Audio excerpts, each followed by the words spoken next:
আব্দুল তুষার। Doctor Abdul তুষার, প্রথমে আপনার কাছে যে বিষয়টা জানতে চাই যে হামে মৃত্যুর সংখ্যা বেড়েই চলেছে।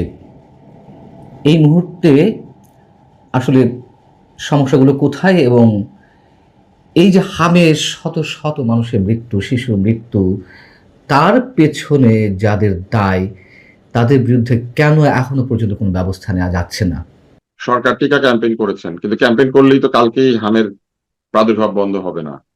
এই ক্যাম্পেইন সাকসেসফুল হলে দেখা যাবে যে 9 মাস থেকে 18 মাস পরে এই হামের প্রাদুর্ভাব কমবে। এটা তো আসলে কি আর বলা যাবে, এটা মানব সৃষ্ট একটি দুর্যোগ।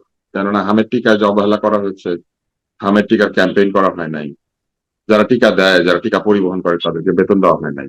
এই দায় দায়িত্ব তো কাউকে নিতে হবে, কিন্তু সেই দায় দায়িত্ব নেওয়ার ক্ষেত্রে কাউকে আমরা দেখতে পাচ্ছি না যে তারা আহ মনোযোগী। কিন্তু মৃত্যুর ঝুঁকি বাড়াচ্ছে, সংক্রমণ বাড়ছে, এটির পেছনের কারণ কি? সংক্রমণ বাড়ছে না, সংক্রমণ একই জায়গায় আছে, অর্থাৎ আগের মতোই লোকজন সংক্রমিত হচ্ছে। এর কারণ হচ্ছে হয় লোকজনের মধ্যে রোগ প্রতিরোধ ক্ষমতা নাই, অথবা যে টিকা দেওয়া হয়েছিল সেটা কাজ করে নাই। যাদের কারণে ঘটলো তাদের বিরুদ্ধে কেন কোনো ব্যবস্থা নেই? এবং আমরা দেখলাম যে আদালতের সেটা তো শরণাপন্ন আমরা জানি না। হয়েছে। ইউনূস সরকারের নিয়োজিত ব্যক্তিরা বিভিন্ন জায়গায় বসে আছেন। ইউনূস সরকার যাদেরকে খায় খাতির করে অযোগ্য, মেধাহীন, কিন্তু নিজেদের পছন্দের কারণে নিয়োগ দিয়েছেন, এরকম লোকজন বিভিন্ন জায়গায় বসে আছেন। ইংরেজি না জানে এরকম লোক ইংরেজের দেশে বসে চাকরি করছেন। ভাই মরে গিয়েছে সেজন্য ভাইয়ের রক্তের বিনিময়ে পদ জোগাড় করে লোকজন বিদেশে চাকরি করছেন। এইখানে আহ পতিত বাম ঘরানার বুদ্ধিজীবী সাংবাদিকদেরকে সবক দিচ্ছেন। এইখানে এক ধরনের উগ্রবাদী চেতনার লোক, মানবতাবাদী কবি নজরুলের ইনস্টিটিউটে বসে আছেন। বলে এরকম লোকের কি অভাব আছে নাকি? এবং এদেরকে তো আমরা ছোটবেলা থেকে চিনি। এদের সবাইকে বসিয়ে রাখা হয়েছে। ইউনূস সরকারের একজন উপদেষ্টা এই সরকারের মন্ত্রী হয়েছেন। ইউনূস সরকারের রেখে যাওয়া শূন্য বিনিয়োগ, প্রায় শূন্য বিনিয়োগ আনতে পারা বিরাট চেয়ারম্যান বসে আছেন। কে নাই? ইউনূস সরকারের প্রিয় লোকেরা এই সরকারেরও প্রিয়, এরকম একটা ধারণা মানুষের মধ্যে তৈরি হচ্ছে। আর ইউনূস সাহেবের প্রতি যে কিছু লোকের প্রেম, এটা তো একেবারে অমর প্রেম। মানে এই প্রেম হচ্ছে স্বর্গ থেকে আসে প্রেম, স্বর্গে যায় চলে, এই টাইপের প্রেম। তো ইউনূসের কোনো অভিযোগের তদন্ত হয়েছে? এই যে ইউনূস সরকার আহ এলএনজি এলএনজি টার্মিনাল তৈরি বা এলএনজি টার্মিনাল নিয়ে এসে বসানোর যে কন্ট্রাক্ট বাতিল করেছিলেন, যে কারণে এখন একটা এলএনজি টার্মিনাল ক্ষতিগ্রস্ত হওয়ার কারণে দেশ গ্যাস সংকটে নিপতিত হয়েছে, বিদ্যুৎ উৎপাদন ব্যাহত হয়েছে, কারখানা বন্ধ হচ্ছে, এইসব সিদ্ধান্তের দায় ইউনূস সরকারের নাই? সেগুলো তো ইউনূস সরকারকে কেউ দিচ্ছে না। উল্টা যে এলএনজি টার্মিনালটাতে আগুন ধরেছে সেটার কোম্পানি যে অ্যাক্সেলারেট এনার্জি, সেটার সিইও কে বা সেটার প্রধান কে? সেটার প্রধান পিটার হাস। এবং এক সময় আপনার মনে আছে কিনা জানি না, আমি এই কথাটা একটু বলতেই চাই।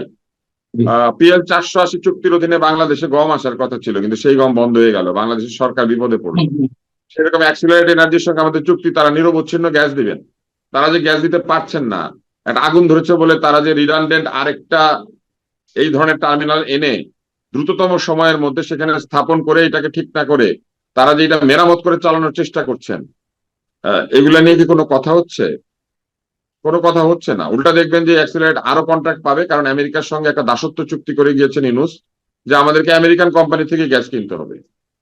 এবং এই দাসত্ব চুক্তির আগেই কিন্তু আপনার মনে আছে এই বিনিয়োগ বোর্ডের চেয়ারম্যান, এই যে বিডার চেয়ারম্যান, সেই চেয়ারম্যান সাহেব বিদেশে গিয়ে একটা স্ট্যাটাস দিয়েছিলেন, ড্রিল বেবি ড্রিল।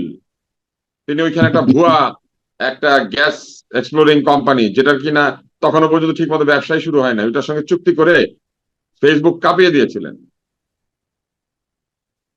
না, এরকম কাপাকাপি তো আমরা অনেক শুনেছি। চীন থেকে এলেন, চীন থেকে আসার পরে বললেন যে একেবারে বিনিয়োগ ঢেলে পড়ছে, ডক্টর ইউনূসের জন্য সবাই অপেক্ষা করে আছে, নানান রাষ্ট্রের রাষ্ট্রনায়করা, সরকার প্রধানরা কি চান ডক্টর ইউনূস তারা দিতে ওনার প্রস্তুত। মিথ্যা কথার, ওনার যে প্রতি সপ্তাহে মিথ্যা কথা বলার, প্রতিদিন মিথ্যা কথা বলার লোকজন ছিল, ওনার জন্য একজন মিথ্যাবাদী এবং মিথ্যাবাদীদের দল নিযুক্ত করা হয়েছিল, যেটা ছিল তার প্রেস উইং। এই প্রেস উইংটা আসলে মূলত লায়ার্স উইং, মিথ্যা বলার জায়গা ছিল। হেন মিথ্যা নাই, তারা সেটা বলে নাই। তারপরে তারা কি করেছে? তারপরে তারা প্রধান উপদেষ্টার মুখ দিয়ে মিথ্যা বলিয়েছে। উনি আরাকানিদের কাছে গিয়ে মিথ্যা বলেছেন, আমাদেরকে মিথ্যা বলেছেন, বিশ্ববাসীর কাছে মিথ্যা বলেছেন। ওনার মিথ্যা বলার আমার ধারণা যে একটা কারণ হতে পারে যে বয়স হয়েছে, উনি ভুলে যান, ভুলে গিয়ে উনি আবল তাবল বলেছেন হয়তো। দেখেন ওনার মিথ্যা বলি, 1 লাখ কেয়ার গিভার জাপানে যাবে, কয়জন গিয়েছেন? লাখ লাখ দরখাস্ত এসেছে, এরপরে জায়গা পাওয়া যাবে না, তারা শুধু বলবে চাকরি বন্ধ দেন। হয়ে যাবে। হ্যাঁ, কোথায় সেই দরখাস্তগুলা, কোথায়? লাখ লাখ তো দূরের কথা, দরখাস্তগুলো একটু পড়ে দেখতাম, তাই না? তারপরে উনি ডাক্তারদেরকে সমালোচনা করে উনি বন্দর দিয়েছেন। উনি চট্টগ্রাম গিয়েছেন, সেখানে গিয়ে উনি বলেছেন সরকারের কাছে স্বাস্থ্য ব্যবস্থা চাইবেন কেন, নিজেরা হাসপাতাল দেন, মালিক হন। উনি তরুণদেরকে চাকরি বাকরির ব্যবস্থা না করে জিরো আনএমপ্লয়মেন্ট নামের এক স্বপ্ন দেখিয়ে উনি কর্মসংস্থান সৃষ্টি না করে উনি বলেছেন উদ্যোক্তা হন। উদ্যোক্তা হবে ব্যাংকে গেলে ঋণ নাই, পকেটে নাই টাকা, উদ্যোক্তা কি দিয়ে হবে, বাতাস দিয়ে নাকি গ্রামীণ ব্যাংকের ঋণ দিয়ে? উনি সেটা বলেন নাই। উনি নিজের প্রতিষ্ঠানের জন্য নানা রকম সুবিধা নিয়েছেন, যেটা সরাসরি স্বার্থের দ্বন্দ্ব, সেটা নিয়ে কোনো কথা হয় নাই। বাংলাদেশ ব্যাংকের সিএসআর এর টাকা উনি গণভোটের মধ্যে দিয়েছেন, সেটা আবার নিয়েছেন কে? ওনার সাঙ্গপাঙ্গ বদিউল আলম মজুমদার। সেটা নিয়ে কোনো কথা হয়েছে? হয় নাই। যে লোকটা এই সরকারের সাথে সরাসরি সংশ্লিষ্ট, সে কি করে সরকারি প্রচার প্রচারণার টাকা নেয়? এটাও তো স্বার্থের দ্বন্দ্ব। ওনারই বিভিন্ন সময়ে ওনার বিভিন্ন কমিশনে থাকা ব্যক্তি, ওনার সঙ্গে গভীর বন্ধুত্বের ব্যক্তি ইফতেখারুজ্জামান সাহেব, সেই ট্রান্সপারেন্সি ইন্টারন্যাশনাল বলেছে যে ইউনূসের সময় দুর্নীতি বেড়েছে, অথচ উনি বলেছেন দুর্নীতি নাকি উনি কমাবেন। উনি জিরো আনএমপ্লয়মেন্টের সাথে সাথে আরো বলেছিলেন জিরো এমিশন এবং জিরো পভার্টি। ওনার সময় দারিদ্র বেড়েছে এবং এমিশন কি কমেছে ওনার সময়? উনি এমিশন কমানোর কথা বলেছেন, অন্যদিকে ব্যাটারি রিক্সা ছেড়ে দিয়েছেন, পরিবেশ দূষণের চূড়ান্ত করেছেন। এই ব্যাটারি রিক্সার ব্যাটারিগুলি পরিবেশকে সীসা দিয়ে আক্রান্ত করে। আজকে বিএনপি সরকার এসে একটা প্রকল্প দেখলাম সেদিন হাতে নিয়েছেন, যে সীসা মুক্ত করতে হবে, শিশুদেরকে সীসার হাত থেকে বাঁচাতে হবে, অথচ লক্ষ লক্ষ মতভেদে 40 লক্ষ ব্যাটারি রিক্সা এবং এই 40 লক্ষ ব্যাটারি রিক্সাতে 80 লক্ষ ব্যাটারি এবং এগুলি সব সীসা, সব অ্যাসিড, এগুলিকে দিয়ে গিয়েছেন। চোরাই বিদ্যুতের লাইন করে এই ব্যাটারি রিক্সা বিদ্যুৎ নিচ্ছে, আর এদিকে আমরা বিল দিয়ে বিদ্যুৎ পাচ্ছি না, বিদ্যুতের বিল বাড়ানো হচ্ছে। এগুলি তো উনি করেছেন। তাহলে যোগসাজশটা কোথায়? আন্ডার টেবিল ডিলের বিষয়টি মানে সঠিক কোনো কোথায় বিষয় আমরা রয়েছে জানি কিনা? না। আমরা যেটা দেখেছি, উনি বেচতে এসেছিলেন, অভিযোগ করেছেন যে দেশ নাকি বেচা হয় ইন্ডিয়ান রুপিতে, কিন্তু উনি বিক্রি করেছেন মার্কিন ডলারে, এইটুকুই। না, তাহলে সেই মার্কিন ডলারের বিক্রি করার দেশ নিয়ে আমাদেরকে চলতে হবে এখন। সেটা রাজনৈতিক সরকার সিদ্ধান্ত নেবেন, যারা রাজনীতিবিদ তারা সিদ্ধান্ত নেবেন। জনগণ তো ক্ষমতাহীন, জনগণের তো শুধু বলার আছে, জনগণ শুধু বলতে পারে যে চুক্তিটা করে গিয়েছেন এটা তো দাসত্ব চুক্তি, এই ব্যাপারে তো কোনো সন্দেহ নাই। আমি কোথা থেকে বাজার করব এটা বলে দিচ্ছে কে? যে আমার কাছে মাল বিক্রি করে সে, এটা বলে দিয়ে বলছে তোমাকে আমার কাছ থেকে কিনতে হবে। তো এটা দাসত্ব চুক্তি না। আপনি পকেটে পয়সা নিয়ে বেরিয়েছেন, যেখানে সস্তায় মান সম্পন্ন পণ্য পাবেন সেটা কিনবেন। আপনি দাস চুক্তি করেছেন, যেখানে আপনাকে তার কাছ থেকে মাল কিনতে হবে। এখন এই মার্কিন ডলারে যে দেশ বিক্রি করা হলো, তাহলে সেখান থেকে পরিত্রাণের কোনো উপায় আছে কিনা, বা বর্তমান সরকারের কোনো দায় আমি আছে জানি না, কিনা? আমি আমি রাজনীতিবিদ না, আমি সাধারণ জনগণ। আমি খুবই একজন সাধারণ মানুষ। আমি শুধু বলতে পারি যে আমার সঙ্গে কি অন্যায় করা হয়েছে। আমি শুধু অভিযোগ জানাতে পারি যে আমি কোন অত্যাচার কিংবা কোন ধরনের অবহেলা কিংবা কোন অপমানের শিকার হয়েছি। বিচার তো আমি করতে পারি না, সমাধান আমার দেওয়ার দায়িত্ব আমাকে কেউ দেয় নাই।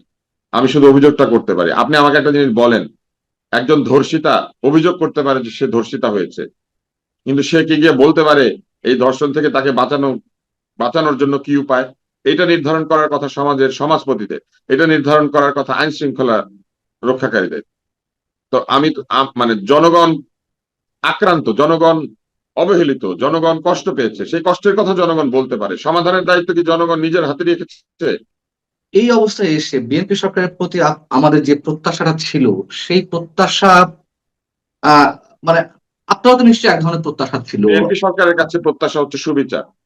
তারা কেউ ইউনূস আর কেউ মঞ্জুরুল আলম পান না, এইভাবে বিচার না করে তারা যেন চিন্তা করেন, তারা যেন সুচিন্তিত সিদ্ধান্ত নেন।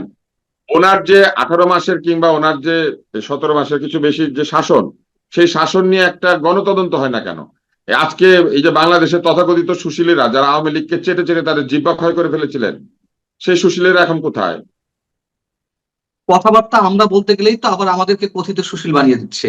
আওয়ামী লীগের সময় এক না, শ্রেণী ইউনূসকে সমালোচনা করা যাবে না। ইউনূস সকল সমালোচনার ঊর্ধ্বে। এটা কেমন কথা, তাই না? আওয়ামী লীগের সময় 5 কিছু সুশীল ছিল, চিহ্নিত, আমরা সবাই তাদেরকে জানি, তারা তো গর্তে লুকিয়েছে। কিন্তু আরেক শ্রেণীর, তাদের চেয়ে বেশি মাত্রায় যেই 5 শ্রেণীর সুশীল জন্ম নিল, এবং যারা প্রতিনিয়ত আমাদেরকে অ্যাটাক করছে, আপনাকে অ্যাটাক করছে, নানান ভাবে তারা ইউনূসের গুণগান গাইছে, ইউনূসের গুণগান গাইতে গাইতে তাদের পদ পদবি বাঁচানোর জন্য এখন এই সরকারেরও নানান ধরনের ভুল ত্রুটি থাকতে পারে, অবশ্যই আছে, প্রত্যেকটা সরকারের ভুল ত্রুটি আছে। তাদেরকেও মানে তাদের ভুল ত্রুটিগুলো কোথায় সেগুলো না চিহ্নিত না করে তাদের পাও চাটছে, এদের থেকে মুক্তিটা কোথায়? এই তাহলে পাঁচাটা পরিবর্তন। সুশীল তৈরি করার একক কৃতিত্ব আওয়ামী লীগের। আওয়ামী লীগের পক্ষে বহু সুশীল ছিলেন, এই পাঁচাটা সুশীলদেরকে আওয়ামী লীগ তৈরি করেছে। আওয়ামী লীগের রাজনীতির অনেক ভুল আছে এবং সেই ভুল এবং সেই অন্যায়গুলি নিয়েও কথা বলা উচিত। আওয়ামী লীগের সবচেয়ে বড় ত্রুটি হচ্ছে তারা নিজেদের কোনো ত্রুটি দেখতে পায় না। এবং আরেকটা সমস্যা হচ্ছে আওয়ামী লীগ কি করেছিল, এই সুশীল সমাজকে রীতিমতো ট্রল করেছে, রীতিমতো তাদেরকে এক ধরনের ব্যঙ্গ বিদ্রুপ করেছে এবং তারা নিজেদের একদল পেইড সুশীল সমাজ তৈরি করেছিল। এবং এই যে গোটা জাতির মুখ বন্ধ করিয়ে দিয়ে উন্নয়নের শাসন কায়েম করা, এসালামকে ধনী করা, এগুলার খেসারত এখন বাংলাদেশ দিচ্ছে। ব্যাংকে টাকা নাই, টাকাকে নিয়ে গেছে আওয়ামী লীগের পালা এই চোরগুলি। আর দেশে এই যে বিভিন্ন ব্যবস্থার যে ভয়ঙ্কর অবস্থা, এটা করেছে কারা? ওই আওয়ামী লীগের রেখে যাওয়া দলীয়করণের সংস্কৃতি।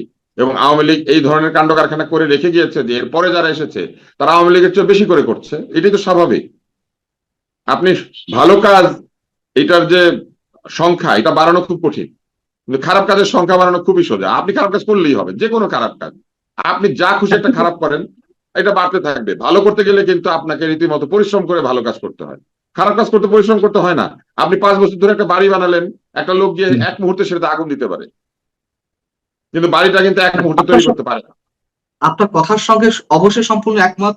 এবং ওই সময় আমরা সরাসরি বলেছি যে এক শ্রেণীর যে সুবিধাবাদী অলিগার্ক গোষ্ঠী তৈরি হয়েছিল, বিশেষ সুবিধাভোগী সাংবাদিক শ্রেণী তৈরি হয়েছিল, আমলাদের মধ্যে মানে কি বলে একটা যে চরম চরম স্বেচ্ছাচারী একটা আমলা শ্রেণী গোষ্ঠী তৈরি হয়েছিল, সবই আমরা জানি। এগুলো এগুলো কোনো মানে বিন্দুমাত্র কোনো ভুল নেই। তো কিন্তু সেগুলির খেসারত দিতে হবে না? হামের টিকার না, খেসারত যেমন আমরা এখন দিচ্ছি, আওয়ামী লীগের এই বদমাইশিগুলির খেসারতও তো আমাদেরকে দিতে হবে। না, ওটা তো খেসারত দিতে হচ্ছে। আমার প্রশ্ন হচ্ছে যে ঠিক একই ধারা এখনো বইছে কিনা। এখন যারা সুশীল মানে কথিত সুশীলতা করছে, কথিত মানে একটা সুবিধাবাদী অবস্থায় থেকে তারা পা চাটছে, এটি কেন হতে দিচ্ছে? এটি কেন এখন কারণ এই হবে? সংস্কৃতি তৈরি করা হয়েছে। আপনি 17 বছর 18 বছর ধরে এই যে সংস্কৃতি তৈরি করেছেন, এটা তো 2 বছরে যাবে না। এটা হচ্ছে এক। দ্বিতীয় হচ্ছে, এখনো চলছে কিনা আপনি জিজ্ঞেস করছেন না, আমি আপনাকে উদাহরণ দিই। ক্যান্সার হয়েছে প্রোস্টেটে, এখন সেই প্রোস্টেটের ক্যান্সার নিয়ে 18 বছর চলতে থাকে, মানুষ 20 বছরও আছে, কিন্তু ক্যান্সার আছে। তো এই জন্য এরকম ক্যান্সার সহ বেঁচে থাকার একটা সমাজ তৈরি হয়েছে। এই দুর্নীতির ক্যান্সার, চাটাচাটির ক্যান্সার, এই মিথ্যা কথার ক্যান্সার, এই ক্যান্সার আমাদের সমাজে এমন ভাবে রন্ধ্রে রন্ধ্রে প্রবেশ করিয়ে দেওয়া হয়েছে 17-18 বছরে, যেটা থেকে মুক্তি নাই, এমন অবস্থা তৈরি হচ্ছে। আপনি কিন্তু যাকে সব ইংরেজি শেখান নাই, আপনি যাকে 16 বছর ইংরেজি শেখান নাই, তাকে কি 6 মাসে ইংলিশ শেখাতে পারবেন? পারবেন না। অন্তত তাকে 3-4 বছর শেখাতে হবে। আপনি যাকে 16 বছর কমোড ব্যবহার করতে শেখান নাই, তাকে আর রাতারাতি কমোড ব্যবহার করা শেখাতে পারবেন? কারণ কমোডের উপর পা তুলে বসতে আরাম, আসলে কমোড ভেঙে যাক। তাহলে সেই ইউনূসের লোকজনই প্রশাসনে বিভিন্ন জায়গায় রয়েছে। আওয়ামী লীগের যে অপসংস্কৃতি, সে তার ধারাবাহিকতা চলবে। তাহলে এই সরকার কি করবে? এই সরকারের তাহলে কি আমরা কি এই এই সরকারকে সরকার এগুলি বদলাবে, আমাদের দায়িত্ব আশা দেব? হচ্ছে এই সরকার এগুলিকে বদল করবে। কিন্তু এই হুম। সরকার যেগুলি বদল করবে, সরকারের প্রধান যতই বলছেন না কেন, এই রন্ধ্রে রন্ধ্রে লুকিয়ে থাকা লোকেরা কিন্তু সেই পরিবর্তনকে রেজিস্ট করছে, বাধা দিচ্ছে। ভারত দিচ্ছে, ভারত যাবে। ভারত যাওয়ার ক্ষেত্রেও আমরা দেখতে পাচ্ছি সরকারের ভেতরে, দলের ভেতরে এবং দলের বাইরে একটি গোষ্ঠী চেপে ধরছে প্রধানমন্ত্রীকে যে না, তোমাকে ভারত যাওয়া যাবে না। এটা এখন ওপেন সিক্রেট। এবং প্রধানমন্ত্রী হয়তো তাদেরকে সামলাতে পারছে না বা তাদেরকে তুষ্ট রাখার চেষ্টা করছে। এখন প্রতিবেশীর সঙ্গেও আমাদেরকে আমরা যে চোখে চোখ রেখে কথা বলবো, সেই চোখে চোখ রাখার সুযোগটাও তো আমরা পাচ্ছি না। আলোচনার টেবিলে বসে তো চোখে চোখ রাখতে হবে, কিন্তু আমি আপনার সাথে কথাই বলছি না, আমি মুখ ফিরিয়ে নিচ্ছি, তাহলে চোখে চোখ রেখে কথা বলা হবে কিভাবে? চোখে চোখ রেখে কথা বলার এই যে বাক্যটি, এখানেই ভুল আছে। আপনি তো কোনো শত্রুতা করতে যাচ্ছেন না, মুষ্টিযুদ্ধও যাচ্ছেন না, প্রতিদ্বন্দ্বিতাও করছেন না।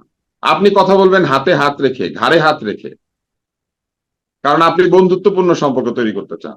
আপনি কথা বলবেন এমন একটা শারীরিক ভঙ্গিমায়, যে ভঙ্গিমাটা বন্ধুত্বপূর্ণ। আপনি শেক হ্যান্ডস করে কথা বলবেন, আপনি আই টু আই কথা বলবেন। আই টু আই কথা বলে কে? প্রতিদ্বন্দ্বীরা বলে। আই টু আই কথা বলে প্রতিযোগীরা। আই টু আই কথা বলে আপনি দেখবেন মোহাম্মদ আলী আর জো ফ্রেজিয়ার, তাই না?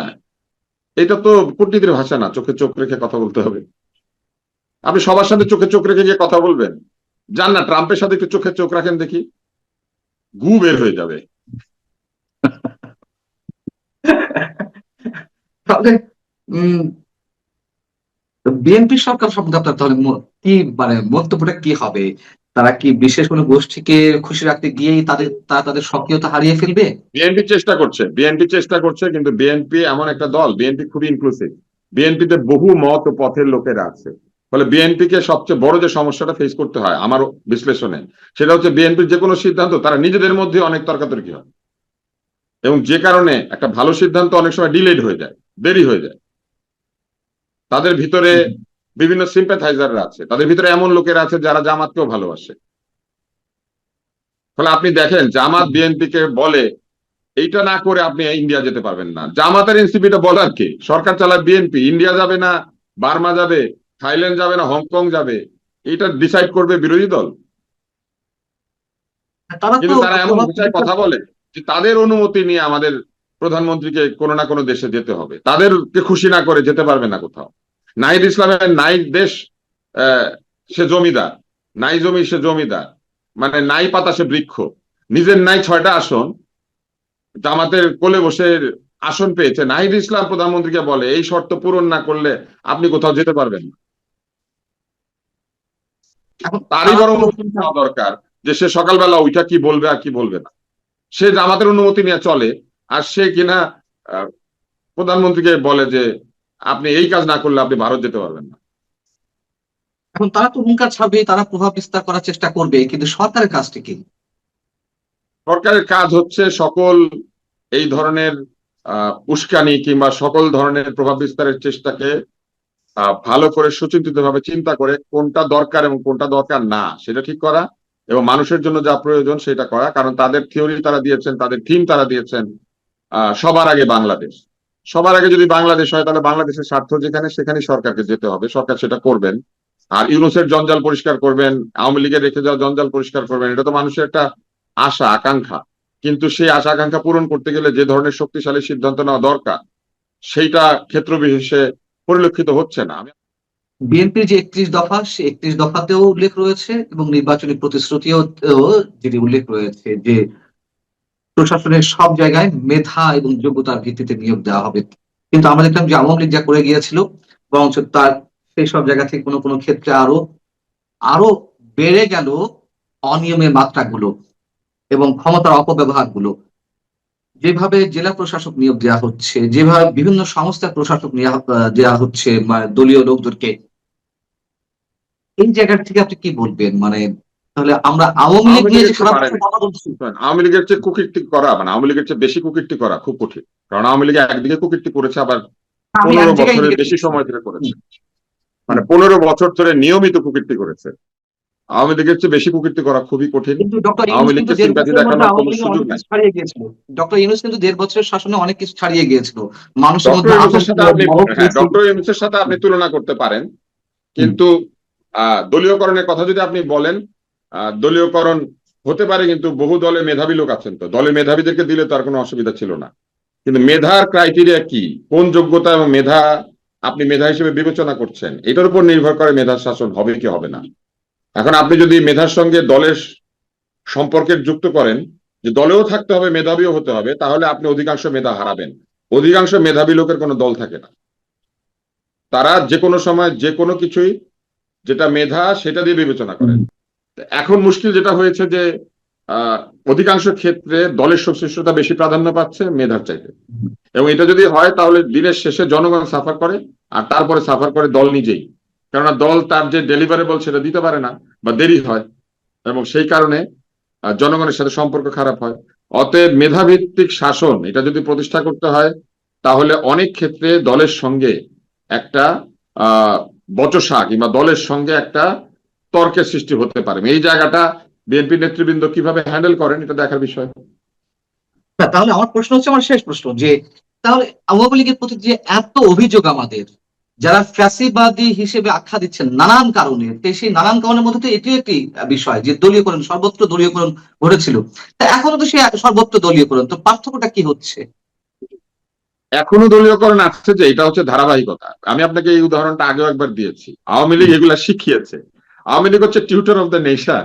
যত ধরনের খারাপ জিনিস আসছে এগুলা তারা শিখিয়েছেন, হাতে কলমে করেছেন, প্রমাণ দিয়েছেন, এবং এগুলা করে যে বেনিফিট হয় সেটা দেখিয়ে গিয়েছেন। এগুলা করলে তো বেনিফিট হয়, লাখ লাখ কোটি কোটি টাকা আয় করা যায়, যে কোনো সময় দেশ থেকে শত কোটি টাকা ব্যয় করে পালিয়ে যাওয়া যায়, সেখানে গিয়ে রাজার হালে থাকা যায়। এই ধারাবাহিকতাকে বন্ধ করার জন্য যত ড্রাস্টিক অ্যাকশন নেওয়া দরকার, সেই অ্যাকশনের জায়গাতে কেউই যেতে পারছে না। এটা যেতে পারতো একমাত্র ইউনূস, কারণ ইউনূসের কোনো দলের প্রতি তার লয়ালটি বা তার দলের প্রতি তার কোনো দায় ছিল না। তার তো দল নাই। তো উনি তৈরি করতে পারতেন মেধাবীদের দল। উনি কি তৈরি করলেন? উনি তৈরি করলেন সার্জিসার হাসনাতদের দল, উনি তৈরি করলেন নাহিদ ইসলামের দল, উনি তৈরি করলেন প্রেস উইং এর কতগুলি মিথ্যাবাদীর দল, উনি তৈরি করলেন ইউনুস সেন্টার থেকে নিয়ে এসে লোকজন দিয়ে একটা দল, উনি তৈরি করলেন ওনার উপদেষ্টাদের দল যারা কিনা নানান রকম উল্টাপাল্টা কাজ করে এবং কথাবার্তা বলে, এবং উনি তৈরি করলেন নিজের একটা দল, যে দল সারাদিন তাকে তোষামোদী করে। তো এই কাজটা তো উনি করতে পারতেন, আপনি সেটা তো উনি করেন নাই। আর এখন বিএনপি যে লেগেসি বহন করছে, এই লেগেসি তো ব্যুরোক্রেসির লেগেসি।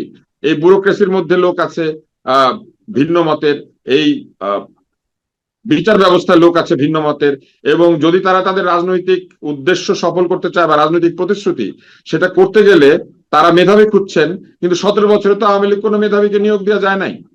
কিন্তু যে দলীয়করণের কথা বলা হচ্ছে, যে দুর্নীতির কথা বলা হচ্ছে, এগুলো কিছু আওয়ামী লীগ শিখিয়ে গেছে? এর আগে কখনো দলীয়করণ ছিল না, দুর্নীতি ছিল না, ধারাবাহিকতা ছিল, কি একবারে? ছিল। হ্যাঁ। সবচেয়ে কম দলীয়করণ কে করেছিল জানেন? এটা বললে আপনি দুঃখ পাবেন।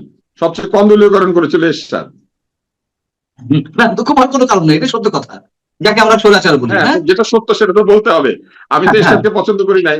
আমরা এরশাদের বিরুদ্ধে আন্দোলন করেছি, আমরা গণতন্ত্র চেয়েছি। আমরা ভেবেছিলাম ওই কমটাই অনেক বেশি, সেটা ভেবে আমরা ভেবেছিলাম গণতন্ত্র আসবে। তো প্রথম প্রতিশ্রুতি কি ভঙ্গ হলো? কোন গণতান্ত্রিক সরকার রেডিও টিভিকে স্বায়ত্তশাসন দিল না, গণমাধ্যমকে স্বাধীনতা দিল না, অথচ 3 জোটের রূপরেখার মধ্যে ছিল যে গণমাধ্যম স্বাধীন হবে। আমি যখন গণমাধ্যমে কাজ করতে আসি, আমার নিশ্চিত ক্যারিয়ারকে দূরে ঠেলে কেন এসেছিলাম? কারণ আমি বিশ্বাস করতাম যে গণমাধ্যম স্বাধীন হবে এবং সেই স্বাধীন গণমাধ্যমে আমরা কাজ করতে পারবো। সেই গণমাধ্যমের দেখা আমি আমার এই পরিণত বয়সে এসে তো পেলাম না। তো এই প্রতিশ্রুতি ভঙ্গ কে করেছিল?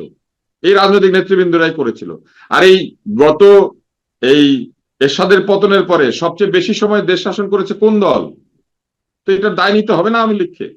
আওয়ামী লীগ 15 বছরে যেই অপকর্ম করেছে, যে দলীয়করণ করেছে, যে যে দুর্নীতি অপকর্ম করেছে, দূর এটা করতে, অনস্বীকার্য। সে অপকর্ম তো হ্যাঁ। রাতারাতি দূর হবে না, এবং আমি সেটার উত্তর দিয়েছি পান্না আপনাকে, যে এটা দূর করার ক্ষেত্রে যে বাধাগুলি, সেই বাধাগুলি কোথায়? সেই বাধাগুলি আওয়ামী লীগ তৈরি করে রেখে গিয়েছে। এই দুর্নীতির রাজত্ব থেকে দেশকে নীতির রাজত্বে নিয়ে আসার জন্য যা করা দরকার সেটা আওয়ামী লীগই করে রেখে গিয়েছে। আওয়ামী লীগ যখন অভিযোগ করে যে সার্জিস হাসনাত সহ বহু লোক গুপ্ত ছিল এবং তারা এই গুপ্ত থেকে অনেক অত্যাচার করেছে, তো এই অত্যাচারকে অ্যালাউ করেছিল কে? আওয়ামী লীগই তো করেছিল। এই লোকগুলিকে গুপ্ত থেকে গুপ্ত অবস্থায় অত্যাচার শিখানো কে করেছিল? এখন এরা বের হয়ে এসে আওয়ামী লীগের উপরই তাদের শিক্ষা কাজে লাগাচ্ছে, বাপের বাসায় কামড় দিচ্ছে। তো তাতে কি? এই কামড়ানো কে শিখিয়েছিল? তো এইটার দায় নিতে হবে না? এখন আপনি যদি বলেন এটাই কি চলবে, এই চালানোর ব্যবস্থা তো করে গিয়েছেন। না, কিন্তু আমি একটা এক্সাম্পল দিই, যে আমার সন্তান খারাপ, আমার সন্তান খারাপ, আমার সন্তান এলাকায় নানান ধরনের অপকর্ম করছে, কিন্তু আপনার সন্তান যখন এইসব অপকর্মে জড়িয়ে যাবে, তখন কি এই আমার সন্তানের উপরেই দোষ দিবেন? আপনার সন্তানের কোনো দোষ হ্যাঁ, থাকবে না? হ্যাঁ, কারণ হামের জীবাণুরই তো দোষ, নাকি যে হামে আক্রান্ত হইলো তার দোষ? হামের জীবাণু আপনি প্রডিউস করেছেন, অথবা আপনি দোষ নিবেন। আমার বাচ্চা আক্রান্ত হচ্ছে, আমি তারা বাঁচানোর জন্য কি করবো জানেন? আপনার বাচ্চার সাথে মিশতে দিব না। তাতে করে তো আপনার বাচ্চা ভালোই যাচ্ছে না। তো ঘটনাটা তো এটাই ঘটেছে। হামের জীবাণু তো আমি না, হামের জীবাণু হচ্ছে উনি। তো উনি হামের জীবাণু ছড়িয়ে রেখে যদি যান, তাহলে কি ঘটনাটা ঘটতে পারে? এই দুর্নীতির জীবাণু ছড়িয়ে রেখে গিয়েছেন, দুঃশাসনের জীবাণু ছড়িয়ে রেখে গিয়েছেন, দলীয়করণের জীবাণু ছড়িয়ে রেখে গিয়েছেন। আমি একটা উদাহরণ দেই। স্বাধীনতা চিকিৎসক পরিষদ নামে তাদের একটা পরিষদ ছিল। সেই পরিষদের কোনো নির্বাচন হতো না। উনি নিজে সিলেক্ট করতেন কে হবে নেতা, কে হবে উপনেতা। এই নেতা উপনেতাদেরকে উনি সিলেক্ট করতেন। এদের অতীত রেকর্ড হচ্ছে ডাইল খাওয়া, ফেন্সিডিল খাওয়া, এরকম লোক। ভালো কথা, ডাইল খোরকে উনি দিয়েছেন, নো প্রবলেম। সব ঠিক আছে, শিখিয়ে গেছে, এটিও অস্বীকার করার কিছু নেই। আমলাতন্ত্রের মধ্যে এটি চর্চা চলছে এবং সেই জায়গা থেকে বেরোনো যাচ্ছে না। কিন্তু আমি পরিবার দিয়ে উদাহরণ দিয়েছি, আমি বিএনপি যে বর্তমান যে অবস্থা দলীয়করণের, সেই জায়গাটা শুধু আমি বলতে চাচ্ছি যে এটা তো বিএনপি ইচ্ছা করলেই দলীয় হাইকমান্ড থেকে বা নীতি নির্ধারণ যে পর্যায়ে যারা আছে ইচ্ছা করলেই যে জিনিসটা হয় না, এটা আমি আপনার কাছে ব্যাখ্যা করেছি। ইচ্ছা করলেই জিনিসটা হয় না, একটা দল এটা করতে পারে না, দলের অনেক প্রতিবন্ধকতা থাকে, এটার জন্য অপেক্ষা করতে হবে। ইচ্ছা করলেই হয় না, ইচ্ছা করলে যে হয় না, এটা আওয়ামী লীগ এসে আমাদেরকে এই গল্পটা শুনিয়েছিল যে ঠিক আছে এইবার পারি নাই, আরেকবার ভোট ছাড়া নির্বাচিত হয়ে পারবো। প্রত্যেকবার এই গল্প দিত, জিরো টলারেন্স এই শব্দটা আবিষ্কার করেছিল আওয়ামী লীগ। তো ইচ্ছা করলে হয় না, কিন্তু কাজটা শুরু করা যায়।